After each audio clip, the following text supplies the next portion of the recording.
أيها الناس عند الفتن ودور طلبة العلم أنهم ينظرون إلى عواقب الأمور. العالم عباد الله ينظر إلى الفتنة نظرة فاحصة. يرفع الله الذين آمنوا منكم والذين أوتوا العلم درجات والله بما تعملون خبير.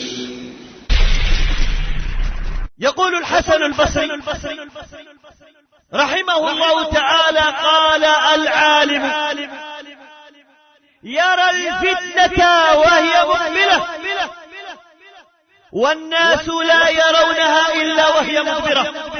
فخرج على قومه في زينته قال الذين يريدون الحياة الدنيا يا ليت لنا مثل ما أوتي قارون إنه لذو حظ عظيم. وقال الذين أوتوا العلم ويلكم ثواب الله خير لمن آمن وعمل صالحا ولا يلقاها إلا الصابرون.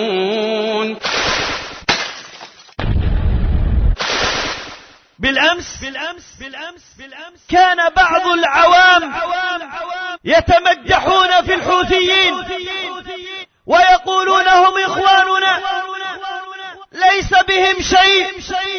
لما دقت دواقيس الخطر وعلم من علم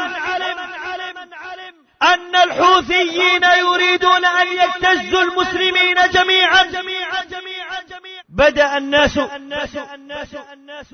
يقولون إن كلام العلماء كلام صحيح، أن الحوثي